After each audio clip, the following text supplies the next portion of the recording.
자, 오늘 함께 은혜 나누실 말씀입니다. 우리 고린도전서 3장 16절에 있는 말씀입니다. 신약성경 266페이지에 있습니다. 고린도전서 3장 16절입니다.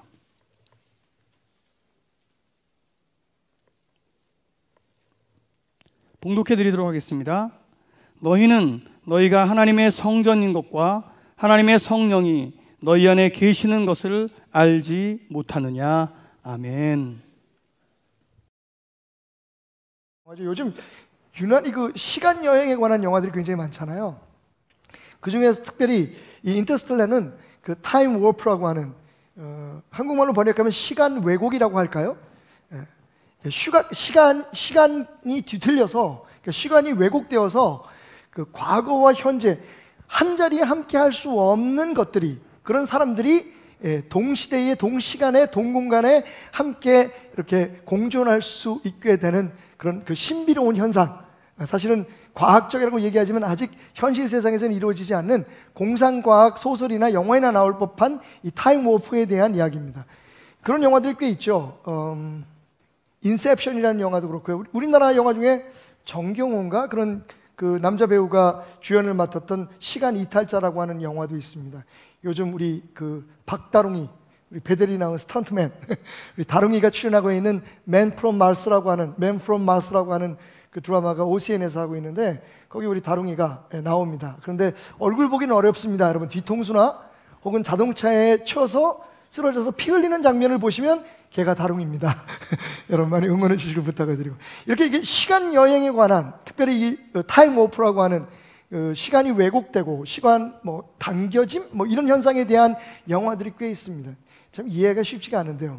한번 여러분들에게 잠깐 아인슈타인이 발견한 그 논리에 대해서 한번 이렇게 설명을 드리면 어떨까 생각해 봅니다. 여러분, 제가 지금 멈춰 서 있죠? 제가 움직이고 있습니까? 움직이지 않고 있습니까? 그죠? 되게 웃긴다, 그지? 멈춰 서 있다고 얘기하면서 움직이느냐 안 움직이느냐 물어보니까. 여러분, 맞습니다. 공간적으로 저는 움직이지 않고 제자리에 서 있습니다. 그런데 시간적으로 저는 지금 움직이고 있죠. 왜냐하면 1분 전에 제가 아니에요. 그죠? 지금 말하고 있는 시간에 또 시간이 흘렀습니다. 그러니까 공간적인 개념에서 저는 멈춰 있지만 시간적으로는 저는 끊임없이 움직이고 있는 거죠. 여러분도 마찬가지입니다. 지금 우리가 움직이고 있습니다. 너무 움직이지 마세요. 어지러워서 설교를 못하겠어. 그러니까 이 아인슈타인은 평소에 일반적으로 사람들이 생각할 때 그냥 그 공간적인 움직임에만 초점을 맞췄던 것을 시간적 움직임을 생각하게 된 거죠. 그러니까 우리는 서 있다고 생각하지만, 멈춰 있다고 생각하지만, 시간적으로는 지금 우리가 사실은 움직이고 있는 것이다. 그런데 여러분, 그 움직이는 시간을 왜곡시키면 어떻게 될까요? 예를 들면 여러분과 제가 같은 공간에 있는데 여러분이 살고 있는 그 시간과 제가 살고 있는 시간의 차이가 생기면 어떻게 될까요? 그러면 아까 영화에서 보신 것처럼 맨 마지막 장면에 지금 젊은 아버지가 죽어가는 늙은 딸과 대화를 나누는 거예요. 혹시 여러분들이 이걸 캐치하셨을지 모르겠습니다만 이 영화의 핵심이 바로 그겁니다. 그러니까 환경 파괴로 인해서 살 수 없게 된 지구, 생존이 불가능해진 인류를 살리기 위해서 이 아버지가 우주여행을 떠나죠. 그리고는 이 태양계 밖에 있는 어떤 세상에서 존재하다가 다시 우리들의 시간 속으로 들어옵니다. 그 사이에 딸은 나이가 늙어서 죽어가고 있고, 아버지는 이 지구를 떠날 때의 그때의 그 나이로 돌아오는 거죠. 타임 워프라고 하는 건 사실 한 공간에 존재할 수 없는 것, 한 시간대에 공존할 수 없는 것들이 같이 공존하고 존재하는 그런 현상을 뜻합니다. 여러분, 되게 신기하죠? 그런데 사실은 성경에 이보다 더 신기한 사건이 있습니다. 실제적인, 제가 말씀드렸던 이 타임 워프라든지 타임 루프라든지 이런 개념 자체는 타임머신을 만든다든지 이런 건 아직까지는 우리에게 실현화되지 않은 그냥 우리의 상상의 세계에만 존재하지만, 실제적으로, 현실적으로 오늘 우리의 삶 속에 존재하고 있는 이보다 더 놀라운 비밀이 하나 있습니다. 함께 할 수 없는 것이 함께하고, 함께 공존할 수 없는 것들이 함께 공존하는 세상, 그게 바로 오늘 고린도전서 3장 16절의 비밀입니다. 새삼스럽죠? 다시 한번 읽어보겠습니다. 사도 바울이 이렇게 얘기합니다. 너희가 하나님의 성전인 것과 하나님의 성령이 너희 안에 계시는 것을 알지 못하느냐. 여러분, 팩트죠. 진리입니다. 이렇게 되라고 얘기하는 게 아니라 이렇게 될지도 몰라라고 가정하는 게 아닙니다. 뭐라고 얘기하냐면 너희가 알지 못하느냐. Do you not know? Don't you know? 알지 못하느냐. 이게 뭐 알아야 된다는 얘기예요. 그죠? 알아야 된다는 얘기를 지금 반어법적으로 의문문으로 우리에게 강조하고 있는 거죠. 사도 바울은 지금 강력하게 이야기하고 있습니다. 여러분, 이건 사실입니다. 이건 현실입니다. 이건 여러분들이 그리스도인이라면 누군지 알아야 될 팩트입니다. 뭐라고요? 우리가 성전인 것과 하나님의 영, 성령님이 지금 우리 안에 와 계신다는 겁니다. 아멘? 네, 좀 얼떨떨하시죠? 이게 기독교입니다. 제가 지금 다른 3장 16절, 또 다른 3장 16절들이라고 하는 이 주제를 가지고 여러분과 함께 말씀을 하면서 끊임없이 얘기하고 있는 거예요. 이 사실을 여러분들이 알고 인정하고 살아내려고 하는 의지가 없다면 사실은 여러분 교회에 와 있지만 여러분은 다른 종교를 믿고 있는 거예요. 성경은 말합니다. 우리가 예수 그리스도를 영접하는 그 놀라운 사건이 우리 자신의 노력으로만 된 게 아니라고요. 우리의 선택만이 아닙니다. 예수 그리스도의 영이 아니면 예수 그리스도를 그리스도라고 인정할 수 없는 사람이 아무도 없다고 얘기하고 있습니다. 이미 예수 그리스도 우리가 구주로 영접하는 순간 우리는 성령님의 간섭을 받은 거고요.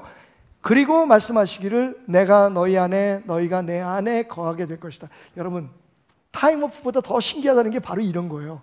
하나님과 인간이 한 자리에 있는 겁니다. 한 공간에 함께 살아가는 겁니다. 함께 느끼고 함께 숨쉬고 함께 역사하고. 와우.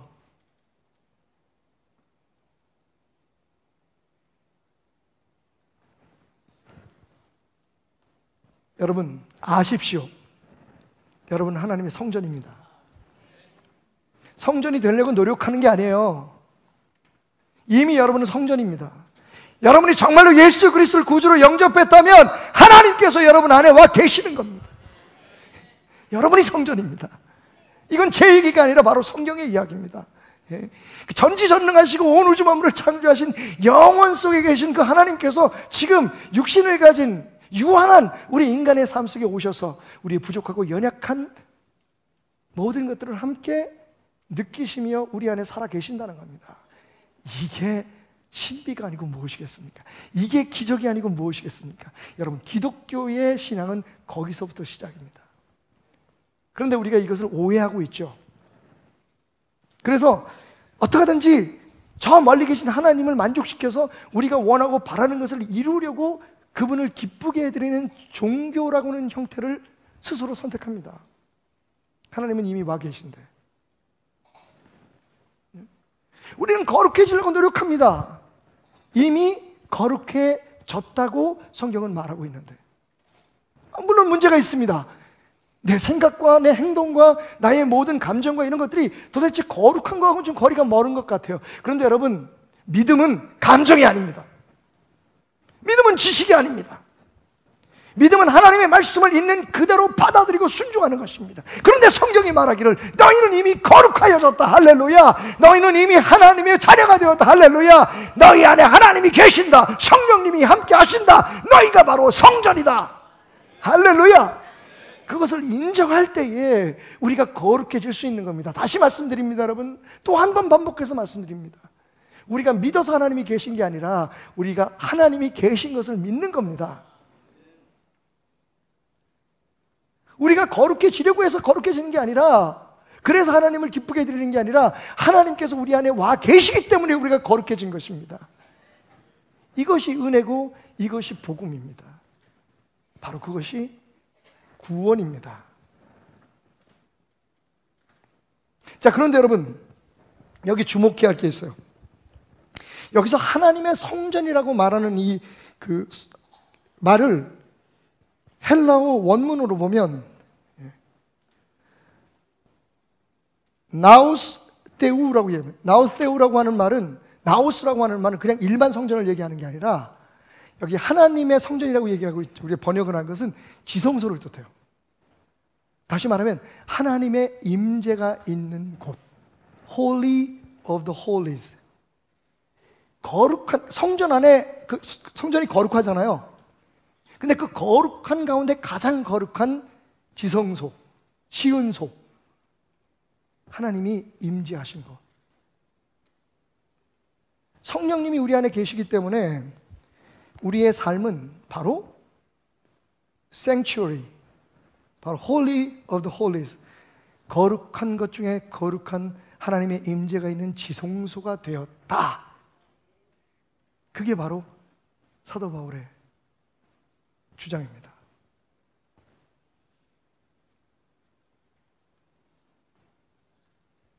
옛날 구약 성경의 성전은 어땠나요? 구약 시대의 성전은 어땠죠? 사실 구약 시대의 성전은 여러분 구분이요 차별이었습니다. 성전 신학을 우리가 이야기하다 보면 옛날에 성전은요 세 개의 부분으로 크게 나눠져 있었죠. 성전뜰, 그리고 성소, 그 안에 지성소. 이 세 개의 구분된 지역에 들어갈 수 있는 사람들이 구별되어 있었습니다. 그러니까 그 하나님 앞에 제사를 드리기 위해서 양을 잡고 그리고 뭐 여러 가지 준비를 하는 그런 그 성전의 봉사자들, 레위인들은 성전 뜰까지밖에 못 들어갔죠. 성소에는 제사장들이 들어갔습니다. 그리고 지성소에는 제사장 중에서도 딱 한 사람, 대제사장만, 그것도 1년에 한 번 들어갈 수 있는 그런 특권을 얻었죠. 그러다 보니까 어디까지, 성전에서 어디까지 들어갈 수 있느냐에 따라서 차별이 생긴 거예요. 대제사장은 와우, 제사장은 그리고 레위인은 여러분, 안타까운 것은 분명히 사도 바울이 너희가 성전이라고 얘기하잖아요. 우리가 성전인 겁니다. 자, 여기서 우리가 두 가지의 특별한 의미를 생각할 수 있어야 돼요. 먼저 너희라고 얘기하는 건 우리 개개인이 성전이라는 말이 돼요. 여러분 안에 하나님이 계시니까, 성령님이 이미 와 계시니까, 예수를 구주로 영접하는 순간 성령님이 우리와 함께 하시니까 우리가 뭐 하나님 뜻대로 살든 하나님이 보시기에 예쁘게 살든 주변 사람들이 칭찬하든 뭐라든, 여러분 성령님이 우리 안에 계신다는 건 팩트예요. 그대로 살지 못해도, 왜냐하면 처음부터 성령님께서 우리의 어떤 조건이나 우리의 어떤 가능성을 보고 우리를 믿으신 게 아니기 때문입니다.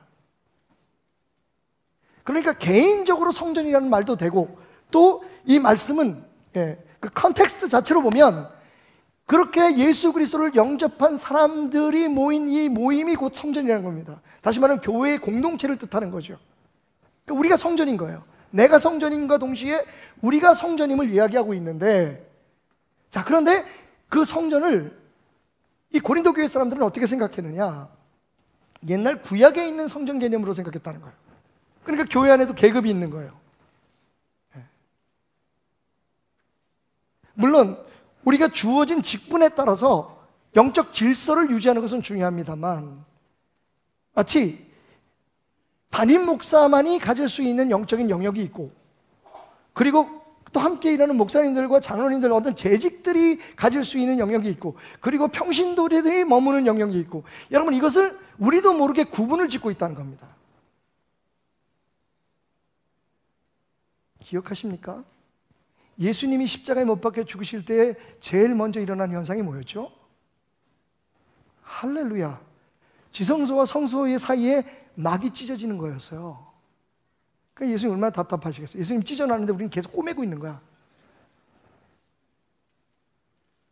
심지어는 여러분, 교회의 제도나 교파나 그 교회가 주장하고 있는 어떤 형태가 교회가 아니라 바로 너희가 교회다.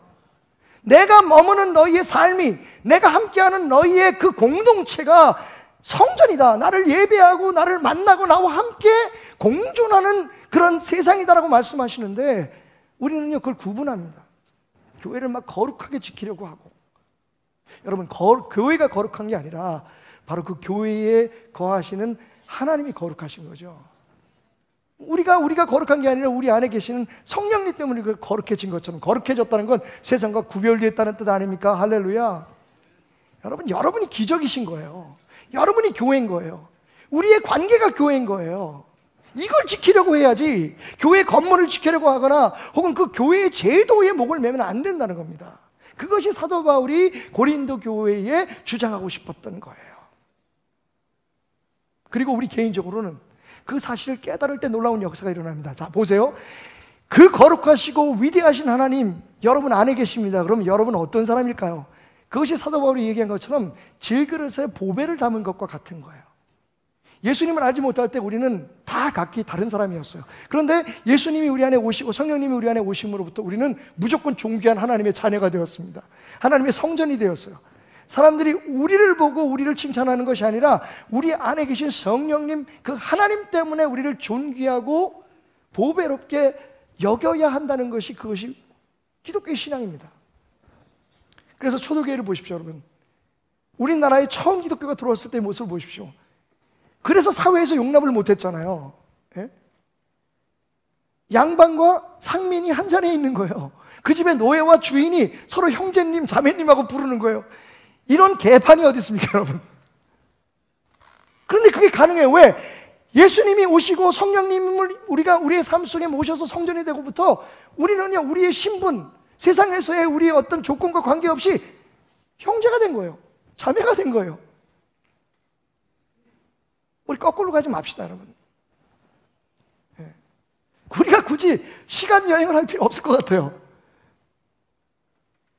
우리 교회 안에서 그것이 실천되고 그것이 우리 안에서 그대로 이루어지려고 몸부림치게 될 때 그게 진짜 교회가 되는 거예요. 교회에 와서도 극진하게 대접받는 다른 부류의 사람들이 있고 어떤 그런 조직이 있고 어떤 사람들이 있다는 건 참으로 불행한 일입니다. 맞습니다, 여러분. 교회라고 하는 이 공동체를 이끌어가기 위해서는 분명히 질서가 있어야 할 것입니다. 그런데 그것은 질서이지 계급이 아닙니다. 아마도 그 가장 높은 자리에 있고 싶어 하는 사람들은 그런 제도를 유지하려고 할 겁니다. 하지만 그것은 진짜 우리가 추구해야 될, 부족하고 연약하니까 우리가 지금은 그렇게 실천하고 우리의 삶 속에서 그렇게 살아가고 있을지 모르지만 정말 우리가 추구해야 될 기독교의 진리는 아니라는 거죠. 여러분이 성전입니다. 우리가 성전입니다. 무슨 일이 있어서 이 교회가 무너지고 없어지고 우리가 길거리에 내몰려서 예배를 드린다고 할지라도 여러분, 여전히 하나님의 성전은 존재하는 겁니다. 교회 건물이 없어진 거지요. 교회 제도가 없어진 거지요. 저는 아프리카에서 그런 놀라운 은혜를 경험했습니다. 마사이족 교회 예배를 갔는데 선교사님이 교회라 그래서 갔더니 교회 건물이 없어요. 그 동네에 가장 그 동네도 뭐 그 동네라고 얘기할 수 없는 게 주변에 2시간, 3시간 걸어가야 마사이족들이 이렇게 부족별로 흩어져서 삽니다. 아직 일부 다처져 있기 때문에 그 부계를 중심으로 해서 남편이나 그런 어떤 할아버지 이런 분들을 중심으로 해가지고 그 부인들과 자녀들이 한 마을을 이루어서 살아요. 예배를 드리려면 2시간씩 걸어와야 합니다. 온몸에 그 마사이족의 특유의 의상, 칭칭 감은 그릇을 입고, 키들도 커요. 그분들은 껑충껑충 뛰듯이 걸어서 2시간, 3시간을 걸어옵니다. 그리고 예배 드리는 곳이 어디냐면 그 지역에서 가장 큰 그늘을 만드는 나무 밑이에요. 만약 그 나무가 병들면 다른 나무로 옮겨가서 예배를 드린다고 합니다. 건물이 없어요.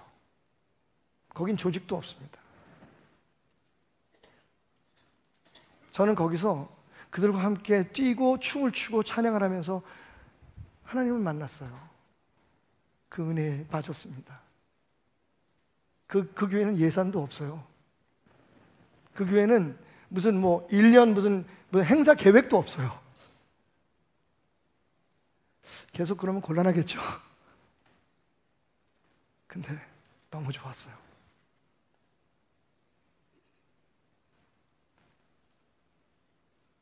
목사들에게 언제부턴가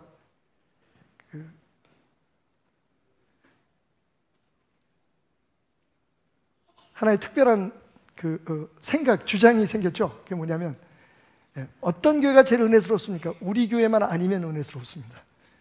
목사에게는 교회가 일인 거예요.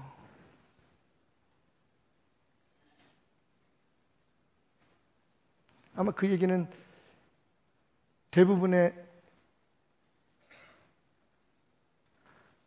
재직들에게도 비슷할 것 같아요. 일하러 교회 오는 거예요. 교회 걱정하느라. 어떻게 하면 우리 교회를 더 부흥하고 사람들이 많이 모이는 교회로 만들고, 어떻게 더 영향력 있게 만들고, 내가 어떻게 더 유명해지고.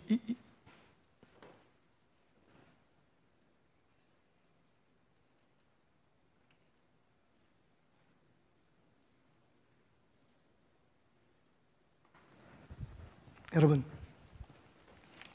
진짜 신앙은요, 우리 안에 이 지성소를 지키는 겁니다. 우리가 하나님을 모시는, 하나님의 어떤 특별한 사람이 되려고 몸부림치는 게 아니라 이미 되어진 예수 그리스도를 구주로 영접함으로 말미암아 우리에게 일어나는 그 놀라운 사실. 여러분이 기적이라고 제가 말씀드리잖아요. 여러분이 기적이에요. 세상의 그 어떤 기적보다 더 놀라운 기적이 여러분이에요. 왜냐하면 여러분 안에 지금 하나님이 계신다니까요. 이 양반들이 놀래지도 않아. 난 도대체 믿은, 난 이렇게 좋은 교회 처음 봤어. 하나님이 우리 안에 계셔요. 여러분 아시잖아요. 내가 무슨 얘기하는지. 나는 알 것 같은데 나 같은 놈 안에 하나님이 계신다는 거예요. 세상에 뭐가 더 맞아요. 우리가 이제 그 하나님을 살아내고 하나님의 나라를 만들어가면서 또 우리에게 주신 여러 가지의 삶의 상황들을 감당하기 위해서 물질을 얻기 위해서 열심히 일해야 되고, 우리에게 맡겨진 사명을 열심히 해야, 공부도 열심히 해야 되고. 여러분, 다 중요하지만 그 무엇보다도 내 안에 하나님이 계신다, 지금. 그 사실을 뛰어넘을 수 있는 어떠한 감동도 어떠한 은혜도 없어요. 그게 밭에서 보화를 발견한 농부예요. 그걸 발견하고 나니까 다른 것들이 별게 아닌 거야. 해야 되죠. 농사도 져야 되고, 그죠? 추수도 해야 되고, 해야 되지만 그게 전부가 아니더라는 거예요. 내 모든 것을 팔아서라도 얻고 싶은 것. 근데 여러분, 우리가 이미 그걸 갖고 있어요. 이걸 지키는 게 우리 안에 이 지성소, 하나님이 우리 안에 머물러 계신다는 이 사실을 깨닫고 그것을 살아내는 게 신앙입니다, 여러분. 뭘 하는 게 아니에요. 뭘 되어가려고 몸부림치는 게 아니에요. 어떻게 하면 내가 하나님 앞에 더 잘 보여서 하나님을 기쁘게 해서 무엇을 얻어낼까 하는 게 우리의 신앙의 핵심이 아니에요. 신앙의 핵심은 이미 되어져 버린 이 놀라운 역사, 은혜의 현장을 지켜내는 거예요.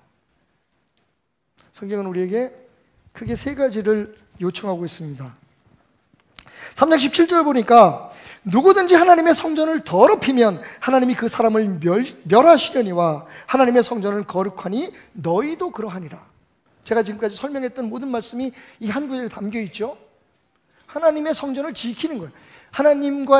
우리 안에 계신 그 하나님의 은혜를 지켜내는 것, 그리고 하나님의 사람처럼 살아가는 것, 예수를 살아내는 게 그게 신앙이라는 말이죠. 그러기 위해서 세 가지를 제가 생각해 봤습니다. 첫째는 일단 오늘 말씀대로 3장 17절의 말씀대로 성전을 더럽히지 말아야 되죠.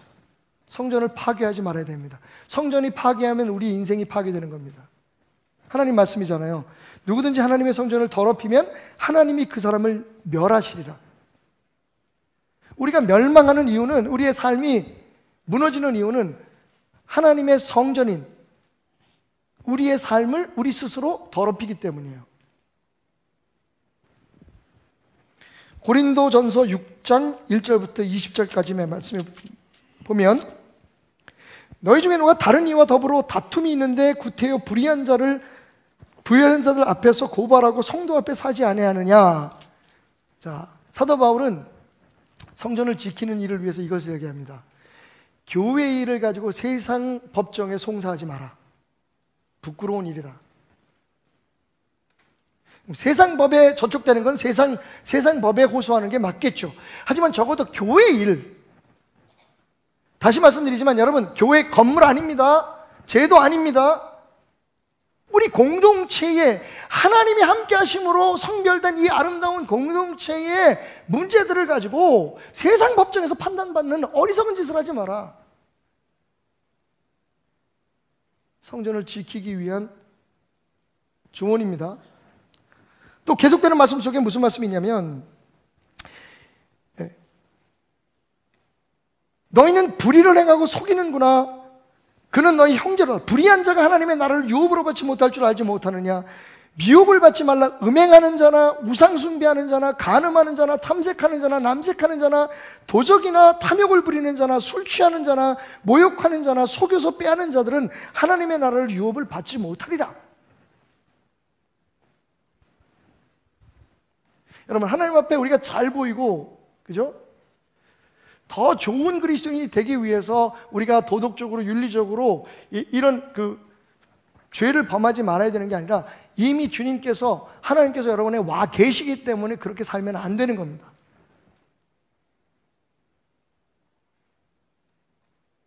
또 있어요. 계속되는 말씀 가운데 사도 바울은 이렇게 말합니다. 너희 몸은 너희가 하나님께로부터 받은 바 너희 가운데 계신 성령님의 전인 줄 알지 못하니. 다시 한번 확인하면서 너희는 너희 자신의 것이 아니다. 값으로 산 것이 되었으니 그런즉 너희 몸으로 하나님께 영광을 돌리며 살라. 우리의 삶의 이유가, 우리의 삶의 목적이 무엇인지를 알고 살아가야지 우리의 성전을 파괴하지 않는 겁니다. 하나님의 영광을 위해서 살아가야 되는 것이 하나님이 거하심으로 성전된 우리의 삶의 궁극적인 목표라는 거예요.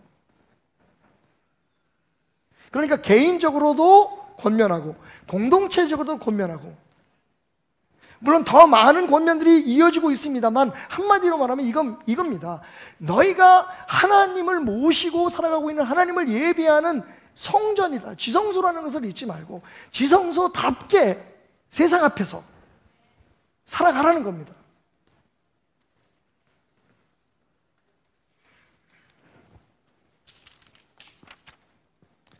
두 번째로는 우리가 지성소가 되었으니 산 제사를 드리는 삶을 살라는 거예요. 여러분 잘 아시는 로마서 12장 1절부터 21절까지의 말씀이죠. 다시 읽을 필요도 없이 여러분들이 이미 외우고 있는 말씀인데 과연 이 뜻을 우리가 잘 알고 있는지에 대해서는 한번 물어봐야 될 것 같아요. 그러므로 형제들아, 내가 하나님의 모든 자비하심으로 너희를 권하노니 너희 몸을 하나님이 기뻐하시는 거룩한 산 제물로 드리라. 이는 너희가 드릴 영적 예배니라.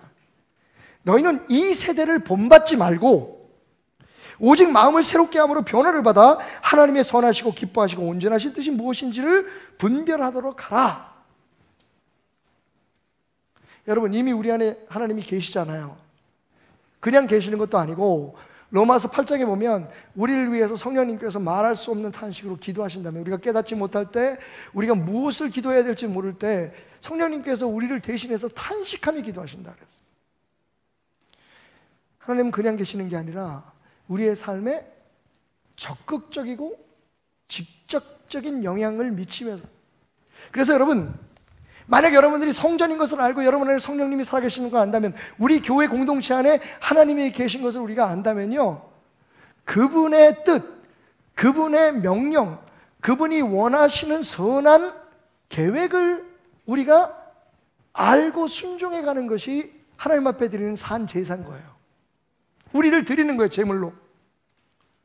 우리의 계획, 우리의 뜻, 우리의 생각을 이루어가기 위해서 하나님을 믿거나 교회에 나오는 게 아니라, 하나님이 우리 안에 계셔서 지금 우리의 생각을 주관하시고 우리의 감정을 주장하시고 우리의 의지를 주장하실 수 있도록 그분 앞에 우리를 산 제물로 드림으로 그분이 우리를 통해서 그분의 영광을 나타내게 하는 것, 그것이 예배인 거죠. 그게 산 제물로 드려지는 산 제사의 삶인 거예요. 그러니까 사실 교회에 나와서 예배를 드릴 때, 그리고 하나님 앞에 우리가 기도할 때 뭘 우리가 깨달아야 되느냐, 우리 자신을 얼마만큼 하나님 뜻 앞에 내려놓을까를 깨달아야 되는 거예요. 하나님으로 말미암아 우리가 얼마나 내가 원하는 것을 이루는 것이 아니라, 여러분, 왜냐하면 하나님의 뜻이 이루어지는 게 당신이 계획하는 것보다 훨씬 더 영광스럽고 당신의 삶의 완벽한 성공이요 축복이기 때문입니다. 제가 그 르완다의 여자 의사 선생님, 선교사님 이야기 했잖아요. 품에 안겨서 죽어가는 아이들을 보면서 얼마나 더 많은 아이들이 죽는 것을 제게 보게 하시려고 저를 이곳에 담겨두십니까? 저 한국으로 돌아가겠습니다라고 얘기했을 때 주님께서 그렇게 말씀하셨다 그랬죠. 네가 아파하는 게 네 마음인 줄 아니? 내가 지금 네 안에서 아파하고 있다. 여러분, 저는요 오늘 이 말씀을 붙들고 한 가지 확신이 있습니다. 확신을 가져서 그게 뭐냐 하면 여러분이 보고 느끼는 것, 그 속에 하나님이 계십니다. 순종하느냐 안 하느냐, 그것을 내가 받아들이냐 안 받아들이냐 하는 것은 그건 우리의 선택이고요. 예수 믿고 난 다음엔 저는 아까 침례 받기 전에 서약하는데 눈물이 나잖아요. 여러분, 서러워서 울었겠습니까? 아씨, 이제는 어쩔 수 없구나, 나도 예수적이다. 그게 서러워서 울었겠어요? 제가 다 간증으로 말할 수 없지만 아마 분명히 그 자매님의 삶 속에는 엄청난 간증이 있을 거예요. 예수 만나서 내가 하나님의 자녀가 돼서 이제 이렇게 침례받게 된 그 자체가, 언제 기회가 있으면 한번 간증을.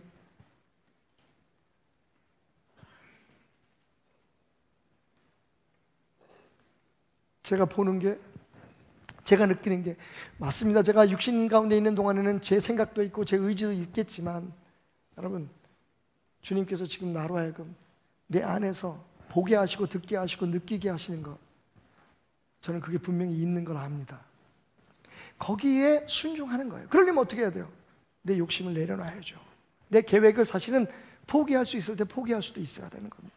그래야 하나님의 선한 일이, 하나님이 뜻하시는 게 내 뜻과 똑같으면 상관없어요. 그건 얼마나 좋습니까? 하지만 많은 경우에 죄악 속에 살던 우리들, 아직도 그 죄악의 영향력에서 벗어나지 못하는 우리들의 생각은 하나님이 원하시는 하나님의 뜻과 다를 때가 많거든요.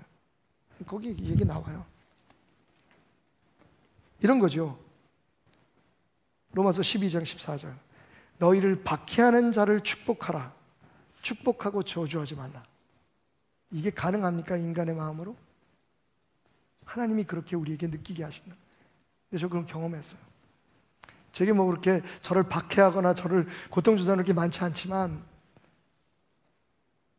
베들교회 돌아와서 초창기에 정말 저를 아프게 하고 힘들게 한 사람이 있었습니다.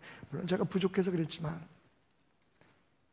근데 어느 순간 그분들이 다시 함께 힘을 모아서 교회를 세워가자라고 하는 제안을 해오셨습니다. 제가 당한 일을 생각하면, 그분들이 잘못해서가 아니라 제가 부족해서 당한 일을 생각하면 저는 받아들일 수가 없었을 거예요. 근데 희한하죠? 마음속에 그분들이 고마워졌습니다. 그 용기가.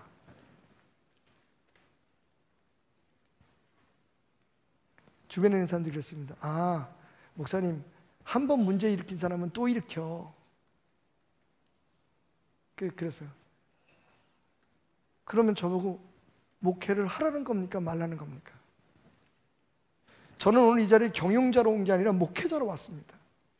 내 마음속에 만약 그분들을 사랑하고 그분들에게 오히려 고마워하는 마음을 갖게 하신 것이 하나님이라면 저는 그 마음을 따르는 게 맞습니다. 그냥 짧은 간증이지만 어찌 하다 보니 또 저 잘났다는 소리 했네요.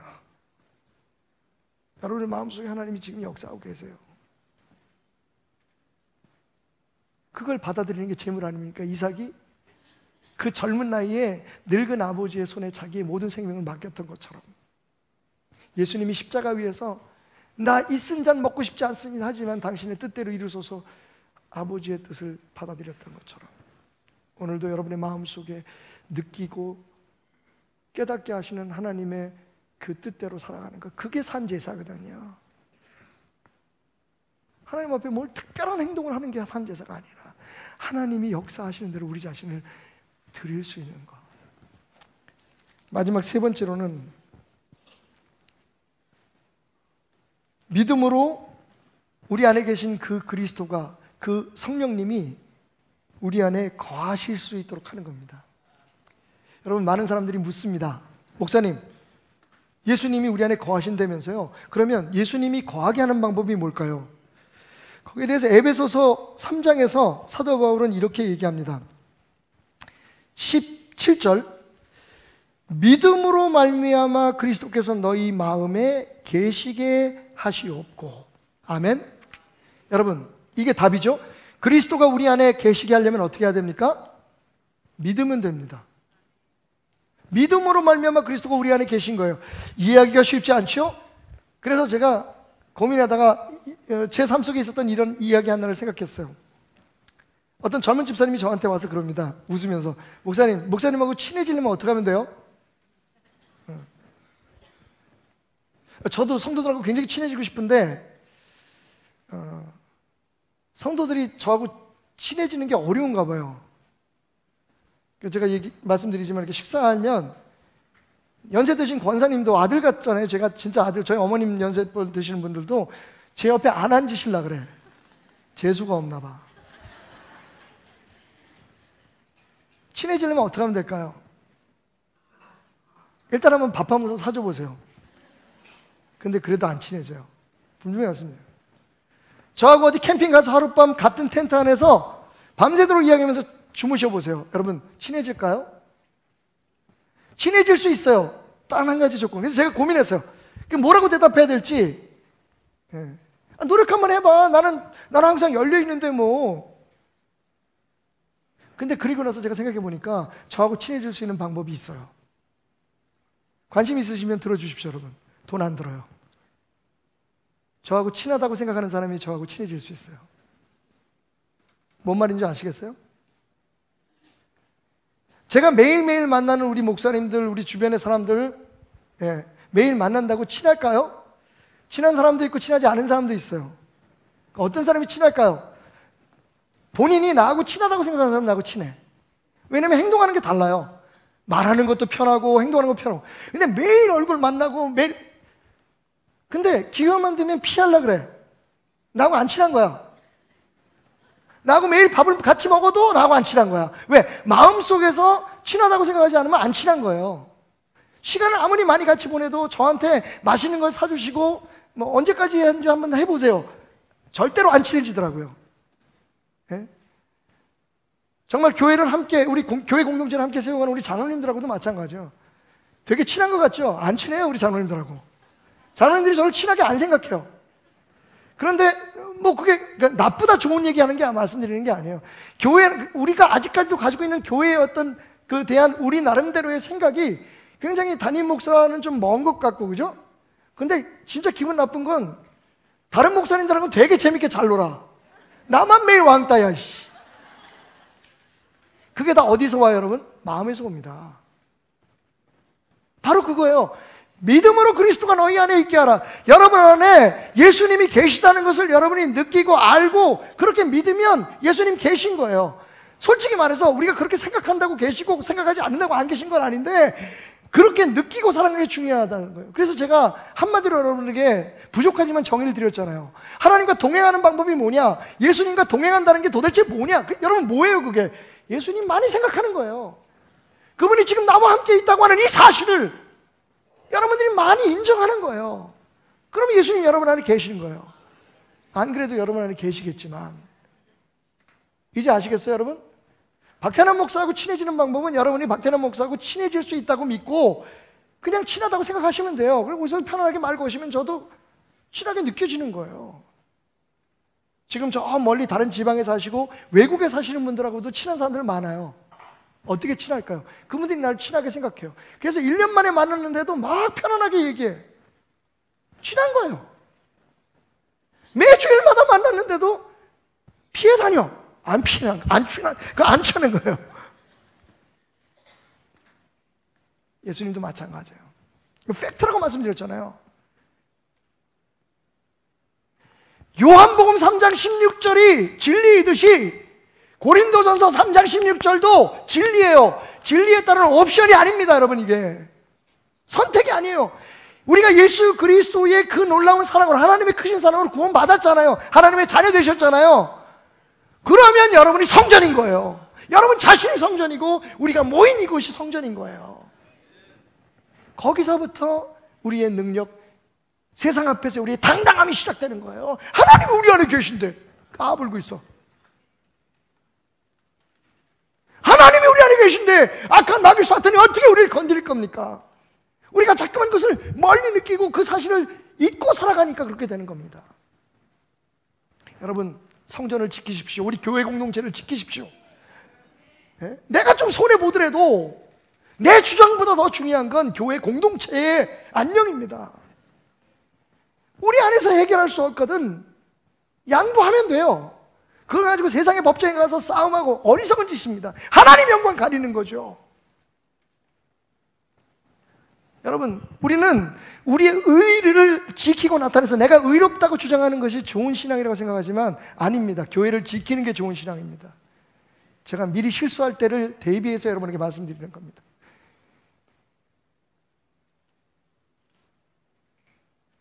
여러분 자신의 신앙을 지키는 게 그게 중요한 겁니다. 내가 내 신앙 다 무너지고 깨지고 막 교회 나와서 은혜도 되게 안 되는데 이 교회를 어떻게든지 끝까지 지켜보겠다고. 여러분 떠나십시오. 여러분의 신앙을 지키는 것이, 왜냐하면 여러분이 성전이니까 이 교회는 하나님이 지키실 겁니다. 다시 말하면 교회 와서 상처받지 말라는 얘기예요. 여러분의 삶을 산제사로 드리십시오. 하나님의 뜻을 이루어 드리는 것이 우리의 삶의 목표입니다.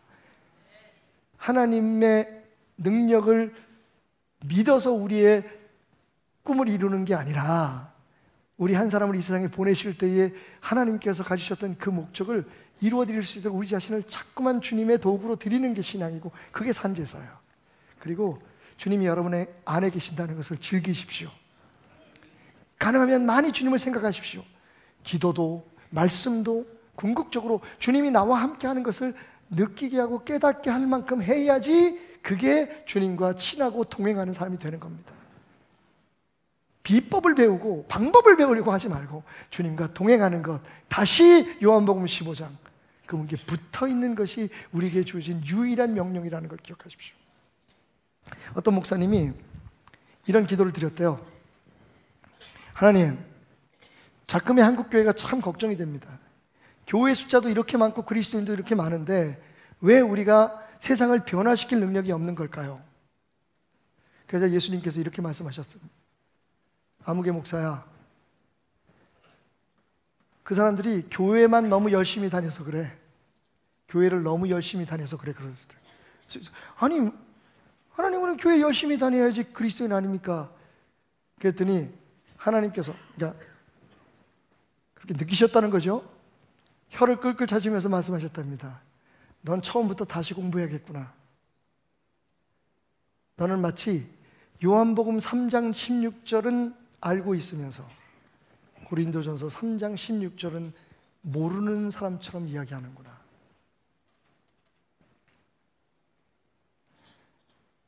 저분이 왜 저런 얘기를 할까 가끔 여러분 궁금하실 때 있을 거예요. 여러분, 베델교회를 섬기지 마십시오. 베델교회를 통해서 여러분들이 발견하고 만나게 된 하나님을 섬기십시오. 지금 우리들은 교회를 너무 열심히 섬기고 있습니다. 교회라는 조직과 교회라는 이 어마어마한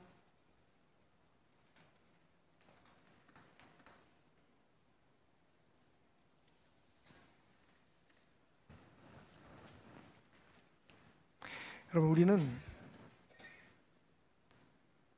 우리 스스로가 이미 성전이기에 우리 안에 모신 그 하나님을 예배하며 살아내는 것이, 그리고 우리가 이렇게 함께 모여 성경이 우리에게 말한 것처럼 모이기를 힘쓰는 자가 돼서, 여러분 교회를 위해서가 아니라 하나님의 영광을 위해서 하나님을 예배하기 위해서 모이고, 교회의 모든 제도와 직분과 교회의 모든 것들, 여러분 그게 무엇이든지 그 하나님을 예배하는 성전된 우리들을 지키고 그리고 더 세워나가기 위한 것으로 움직여지는 것이 진짜 하나님이 원하시는 것이고, 우리가 더 이상의 타락을 막을 수 있는 유일한 길임을 하나님은 그 목사님에게 말씀하기를 원하셨다는 겁니다. 기도의 끝에 하나님은 이렇게 말씀하셨대요. 그래서 아무개 목사야, 나하고 함께 고린도전서 3장 16절을 다시 한번 읽어보자.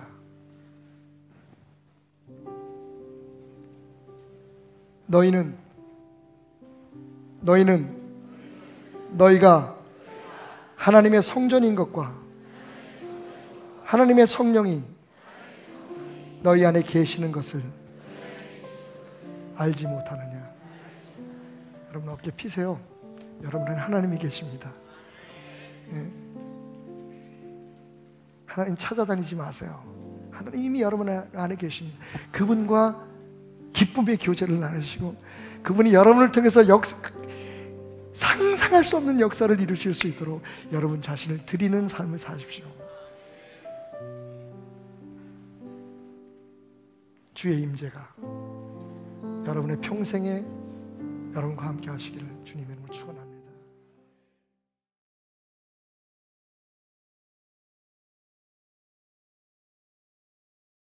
할렐루야. 우리 하나님께 영광의 박수로 귀한 예배의 문을 이 시간 활짝 열도록 하겠습니다. 주님 감사합니다. 오늘도 이 시간 이곳에 나를 인도하여 주심을 감사합니다. 내게 일어난 그 모든 일들 주님께 감사하며 살아가기를 원합니다. 오늘도 이 시간 예배 가운데 나를 주목하여 주시고 이 예배를 주목하여 주시옵소서. 우리 같이 고백하며 이 시간 주님께 찬양으로 영광 올려드리겠습니다.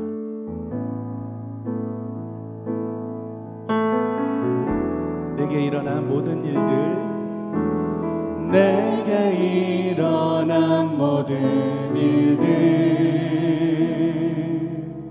난 주님께 감사드려요. 나의 몸과 마음을 주께서 그의 거룩한 손으로 선택하시며 나의 행위와 나의 입술과 나의 영혼을 오늘 새롭게 늘 새롭게 하시니 내게 일어난 새로워진 내 모든 것 난 주님께 감사드려요. 우리 한 번 더 고백합니다. 내게 일어난 모든 일들 난 주님께 감사드려요. 나의 몸과 마음을 주께서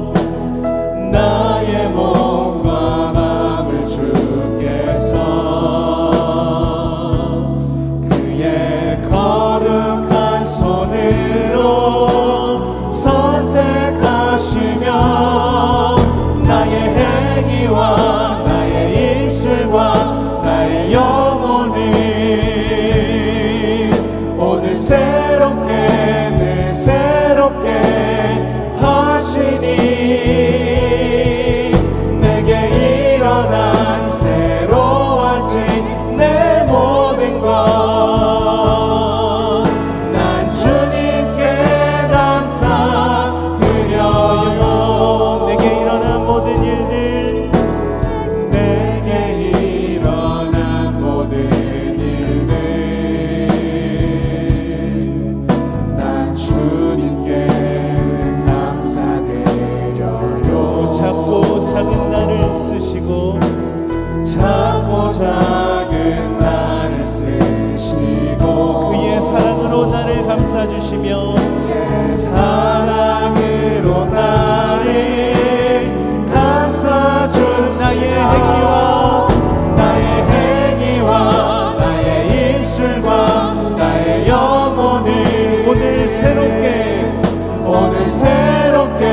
늘 새롭게 하시니 내게 일어난 새로워진 내 모든 것 난 주님께 감사드려 나의 행위와 나의 입술과 나의 영혼을 오늘 새롭게 늘 새롭게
할렐루야. 말씀과 인도로 나를 새롭게 하여 주심을 감사합니다. 날마다 새롭게 하여 주심을 감사합니다. 오늘도 주님 함께 하여 주시옵소서.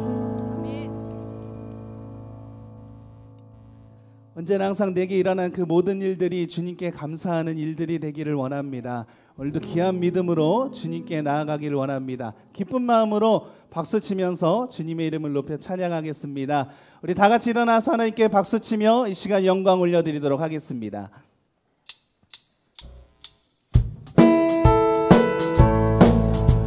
하나님, 오늘도 이 시간 귀한 믿음으로 주님의 얼굴을 바라보기를 원합니다. 오늘도 항상 나를 인도하신 하나님, 주님을 찬양합니다. 할렐루야. 나는 믿음으로 주 얼굴 보리니 아침에 깰 때에 주 영상에 만족하리. 나 주님 닮기 원하네. 믿음으로 주 얼굴 보리라. 나는 믿음으로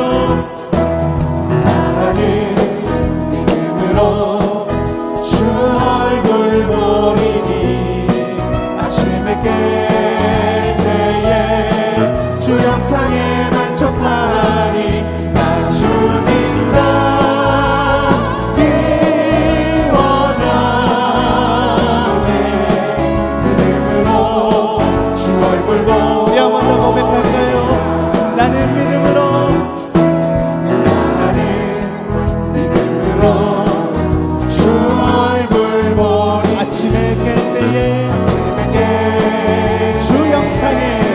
주 영상에 만족하리. 나 주님 닮기 원하네. 믿음으로 주 얼굴 한 번 더. 나는 믿음으로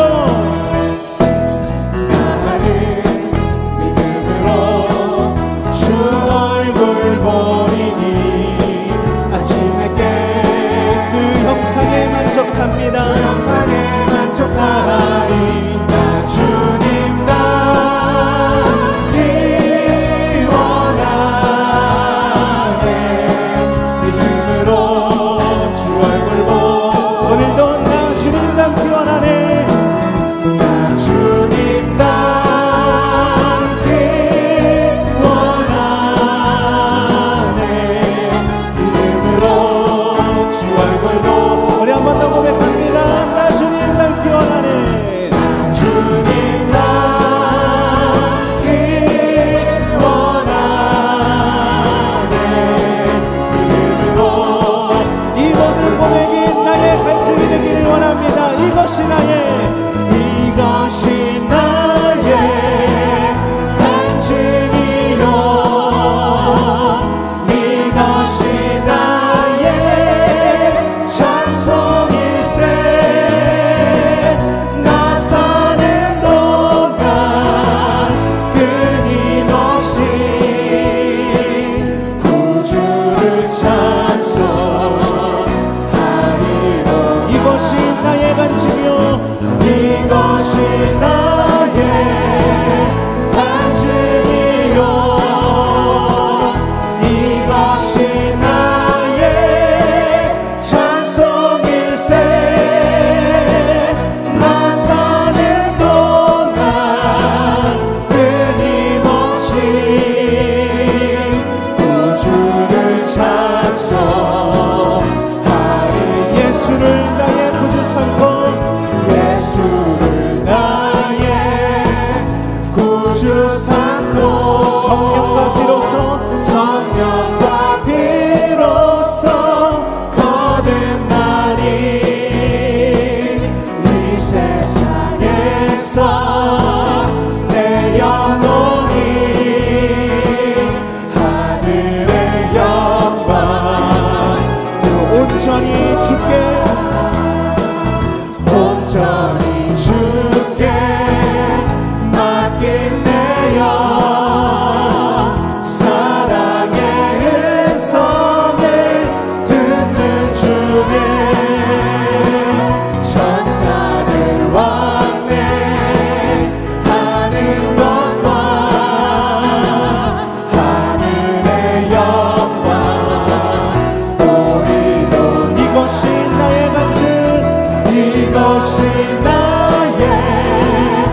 찬송입니다.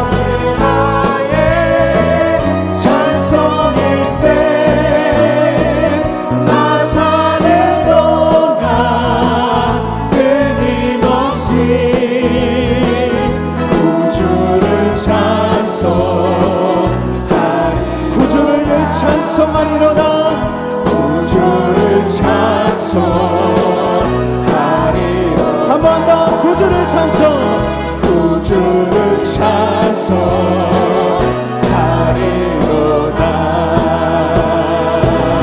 할렐루야. 이 모든 것이 나의 간증이요 찬송임을 고백합니다. 구주를 찬송합니다. 주님 영광 받으시옵소서. 할렐루야.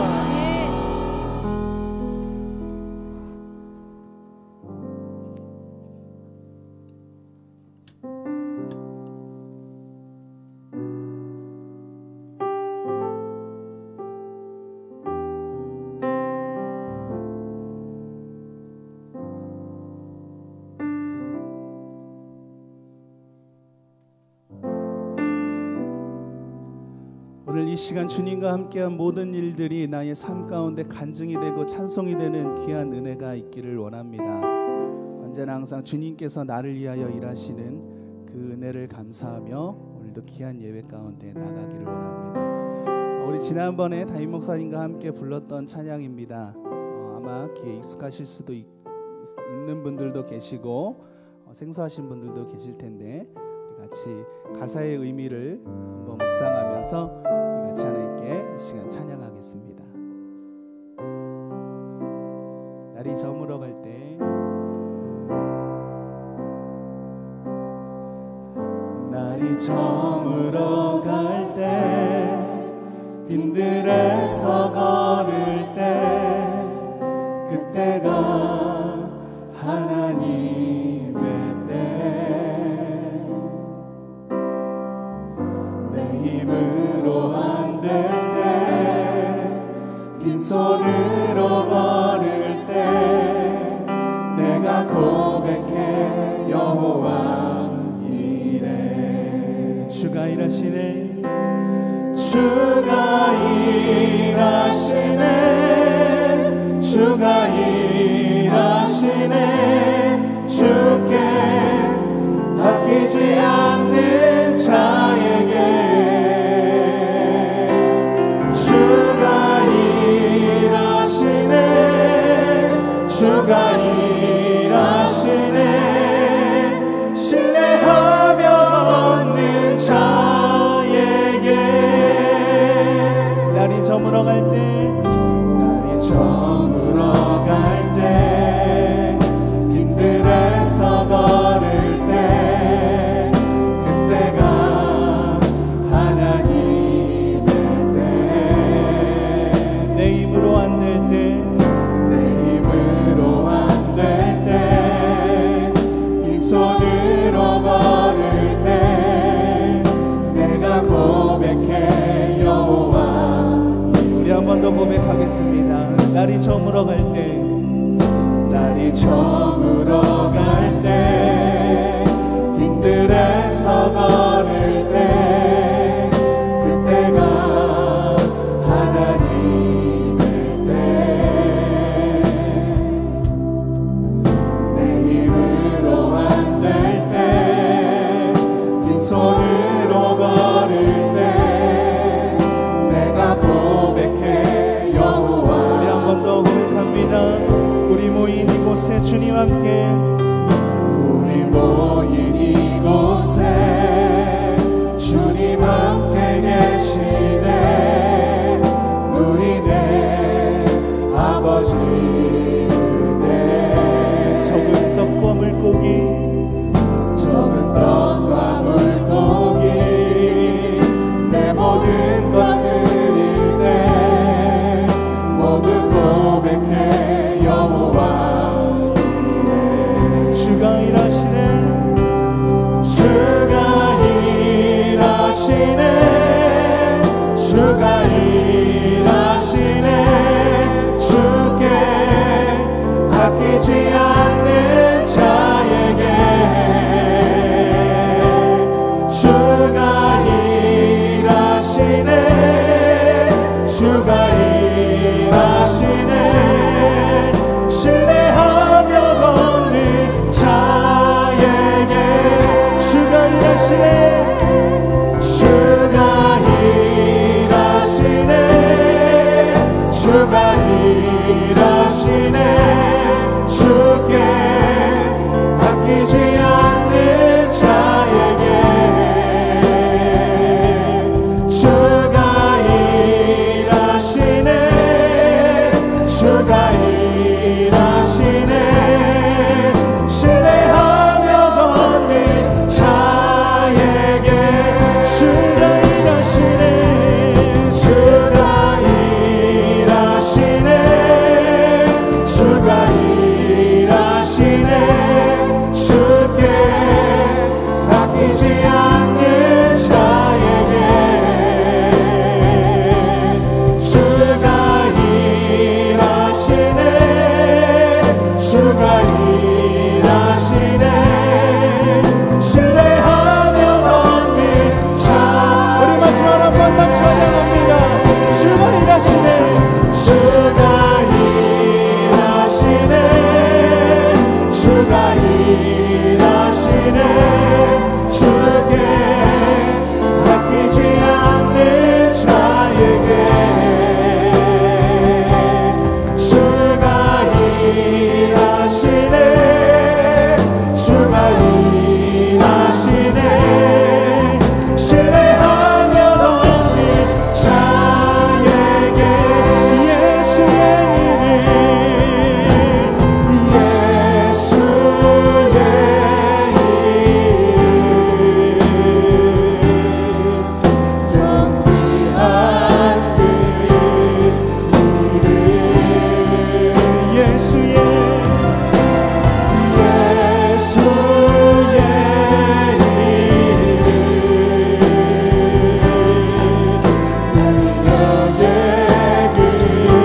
우리 한 번 더 고백합니다. 예수의 이름 예수의 이름 존귀한 존귀한 그 이름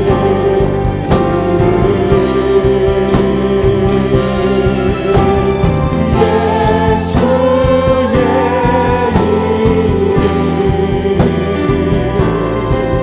정말 우리 한 번 더 존귀하시고 능력이신 예수 이름을 높여 찬양합니다. 예수의 이름 존귀한 그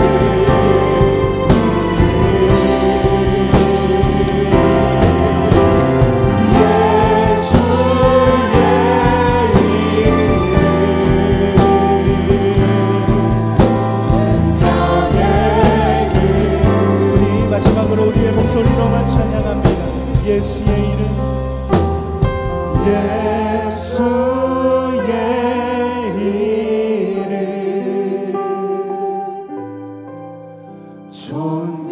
존귀한 그 이름